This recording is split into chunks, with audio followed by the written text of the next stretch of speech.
Investors on the floor of the Nigerian Stock Exchange gained 951 billion. That is on a single-day trading, as the NGX recorded 1.839 billion volume of shares traded in one day. Welcome to Business Daily. I am Yusuf Akogu. We take our business top stories.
Glad to have you back. Now let's have you some of the activities.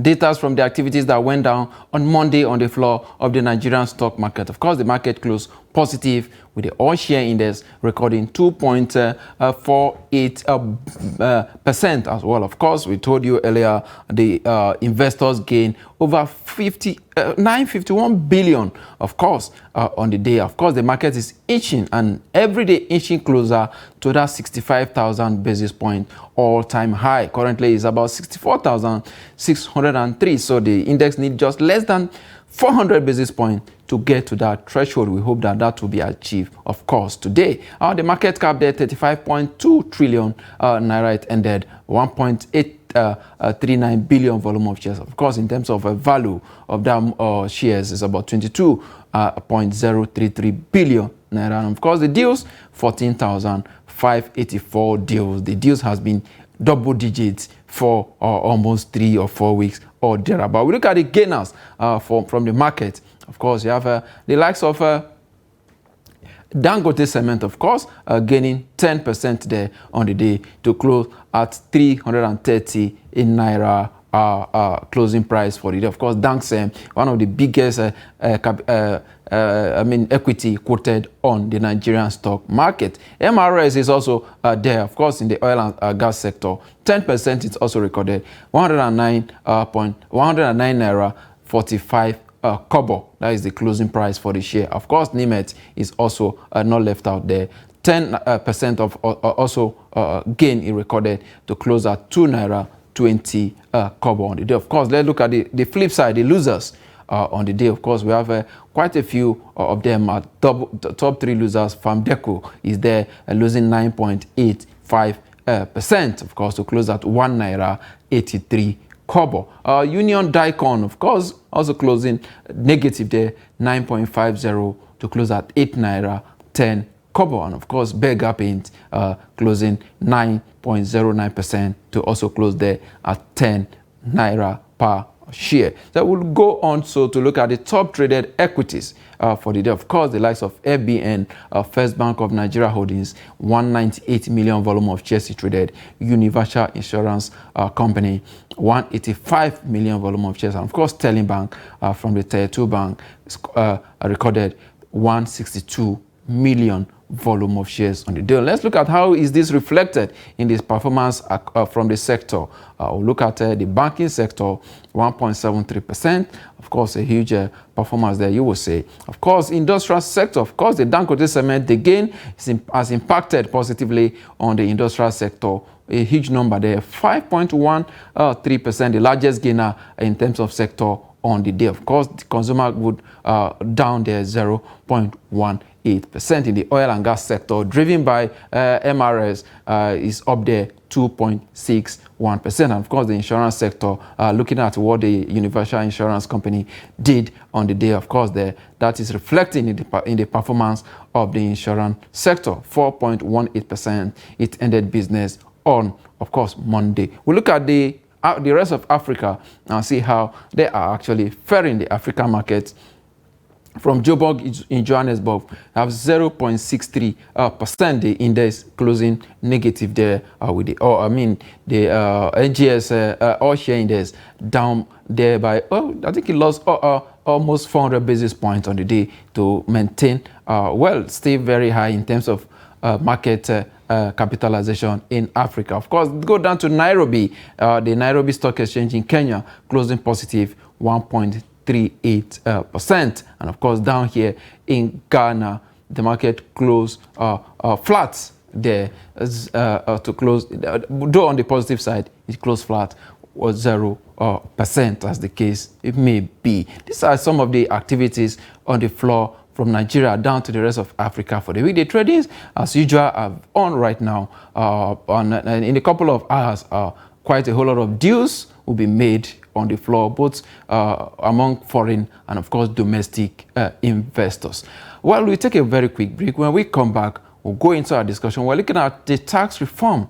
Of course, what is the task ahead of the Presidential Tax Reform Committee set up by President Bola Tinubu last week? When we come back from this break, we'll delve into that discussion. Don't go away.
Glad to have you back. It's still Business Daily right here on Trust Television. Now we're going into our discussion. Like we told you before we went on that break, of course, the President Bola Tinubu last week Friday set up a presidential committee on fiscal policy and, of course, tax reforms. So what are the immediate tasks for this committee? So, and I have joining me via Zoom from here in Abuja, Andrew Nevin. Andrew Nevin is a chief economist with PricewaterhouseCoopers. Good morning, Andrew. Great to be with you today. Hello, Andrew. Good morning, Andrew. The sound for a moment. So it's always a pleasure having you on the show. Let's look at no, it's great to be here. Okay. Let's look at it now. Let's look at the policies. Let's start by that. The policies of this government so far. Quite a lot has been done so far. How are you feeling? What is your reaction to some of the effect of what some people are now calling Tinubunomics rather? Well, I think it's a positive start. I mean, these are things that we've been saying for a long time. I mean, the unification of the exchange rate and the foil subsidy are the two biggest ones. But as I said, it's just a start, and we need to see some more things. The fact that His Excellency put a moratorium on some of the changes that have been made before is a good thing to take a pause. Of course, we're biased at PwC because Taiwo Dele was a senior partner at PwC, and he's now joined as chairman of the fiscal tax committee on that. So we think that's a good thing. But I think there's still a lot of work to be done, and particularly in the simplification of taxes. There's simply too many taxes. So we have this and too many levies and too many fees. And it's very unwieldy for the business community, for individuals. And we have this narrative that goes around that says we're a low tax country, but actually, if you're a compliant taxpayer, it's a high tax country. High tax country. Just like you did mention, your colleague Taiwo Udele is actually chairing that committee, and of course, we know the roles that your company has played over the years. What do you think should be his immediate responsibility? I've always said, actually, the first thing, there's been all this talk about revenue mobilization, and Taiwo has always talked about the complexity of the tax system, reducing the number of taxes. I think he taught me that 95% of the tax revenue is raised from only 6 or 7 taxes. So the rest of the taxes are actually just a distraction. All of them. So I expect this committee to come out and actually have this reduction. And once we have a reduction in the number of taxes and a simplification, then I think they'll try to expand the tax net to bring everyone into compliance. But from my side, I've always said, before we even get to the idea of revenue mobilization, I think this new administration needs to demonstrate it can use money wisely. So what's the point in collecting tax revenue when we have Agiokuta Steel, which has taken billions of dollars with producing no steel? We have the 3 refineries, the state-owned refineries that have, again, taken billions of dollars, and there's no refined product. We have the new terminal at the Lagos International Airport, which I think I've read different numbers. It's at least $100 million that the nation borrowed for it, and it doesn't really have very many international flights. And of course, we have the cost of governance. So even before we get to this idea of bringing people to the tax net, I think the administration needs to send a signal that actually, if you give us your money, we're going to use it wisely. And so far, that signal hasn't come yet. The thing about the foil subsidy, of course, it's a great move forward. It was critical to do. We all knew it had to be done, but there was at least some benefit to, let's call it the middle class or the upper middle class, who are now suffering from it. So they've paid a price for it, but they haven't seen any corresponding reduction yet in the expenditures. And as I said, on the cost of governance and all the wasteful expenditures. So I think it's really critical at the beginning of this administration that they send a signal with some bold steps. And of course, the official document that I think got leaked to the public on the economic policy said that the new administration would implement the Oren Shea report, which I think is a very good step forward. I've been speaking about this for 5 or 6 years, even when people forgot about the Oren Shea report. His Excellency President Buhari eventually assented to it, I think in April 2020, but didn't implement it. His Excellency President Tinubu has said he's going to implement the Oren Shea report. I'm sure there's got to be a little bit of an upgrade, and not an upgrade, but an update to the Oren Shea report, because of course it was done more than 10 years ago.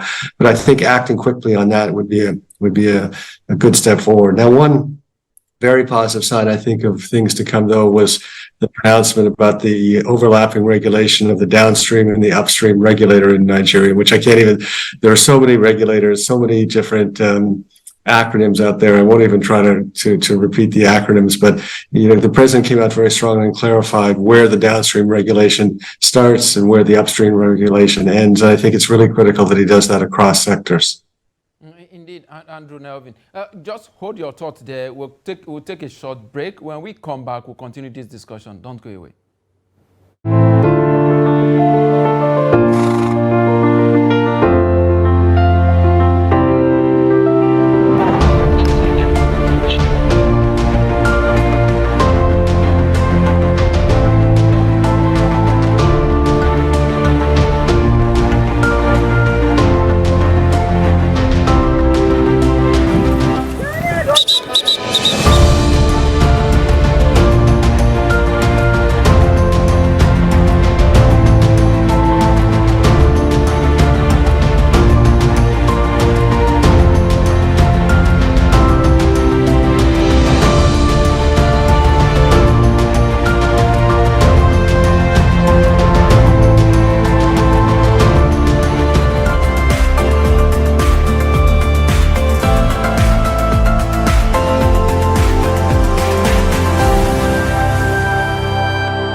glad to have you back. There, still have Andrew Nelvin, Chief Economist, PricewaterhouseCoopers, on the show.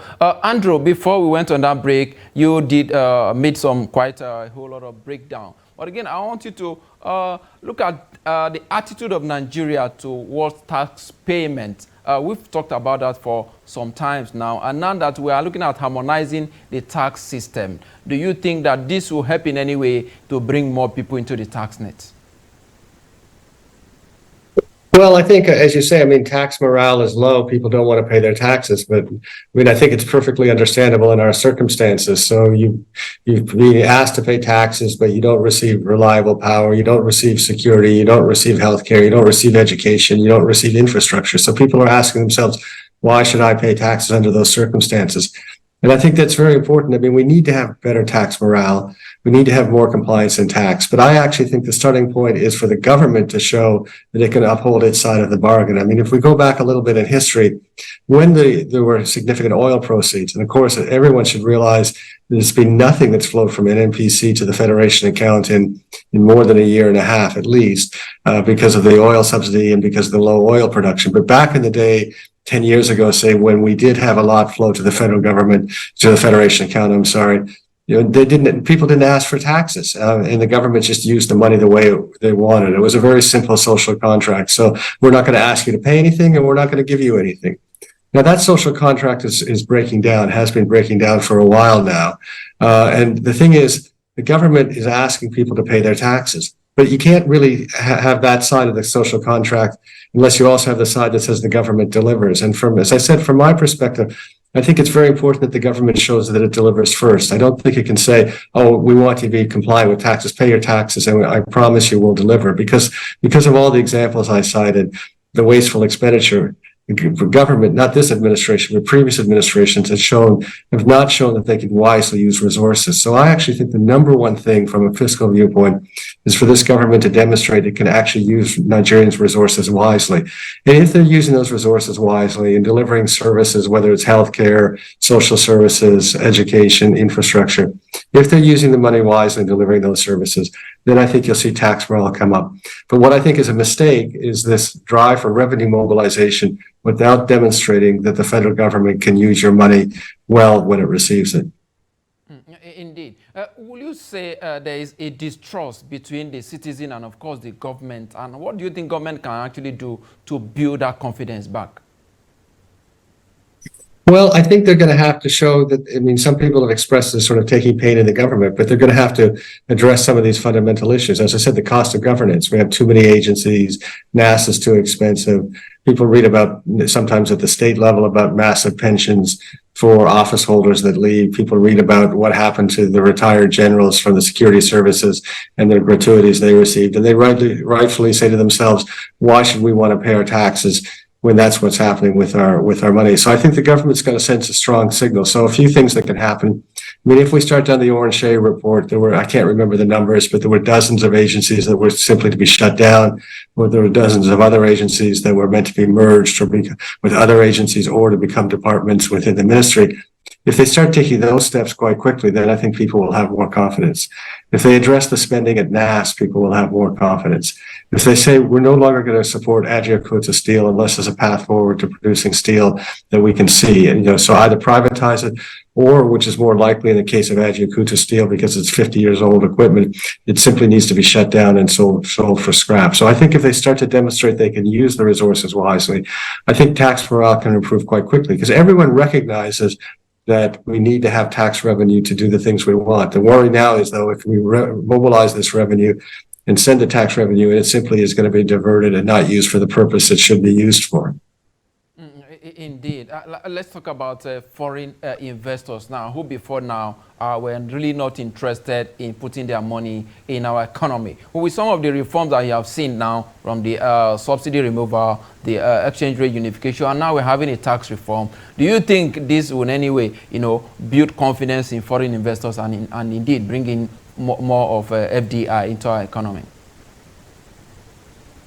Well, I won't even say I think it. I know this because, in fact, literally the day that His Excellency took office, there was really an uptick in the interest of foreign investors. I mean, they've sat on the sidelines for years. Back in the sort of 2013, 2014, 2015, they were still interested in Nigeria as the policies of the previous administration ruled on, and they saw how destructive they were for the business environment. Despite all the efforts of PEMEC and Dr. Jamoke, they simply went to the sidelines. And by 2017, 2018, they were no longer interested. COVID came along, zero interest, zero FDI coming in.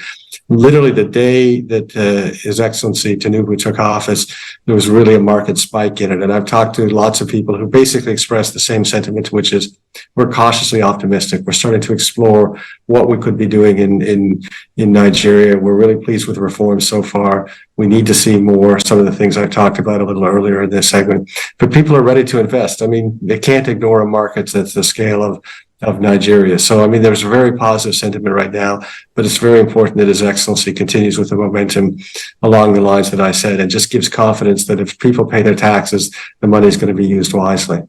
Absolutely. Andrew, before I let you go, what's your message to your friend and colleague, Taiwo Oyedele, as he take up this onerous responsibility? Well, I think Taiwo is the perfect person, even though I'm biased and we're all biased PwC. I mean, I think over the years he's shown his wisdom in the tax space. I think his focus on simplifying the tax system, so not to collect less revenue, but simply take away all of the fees and levies that have creeped in that raise a smaller amount of revenue, probably less than they cost to administer, but for various reasons have come into the system. I think he's going to have a laser focus on that.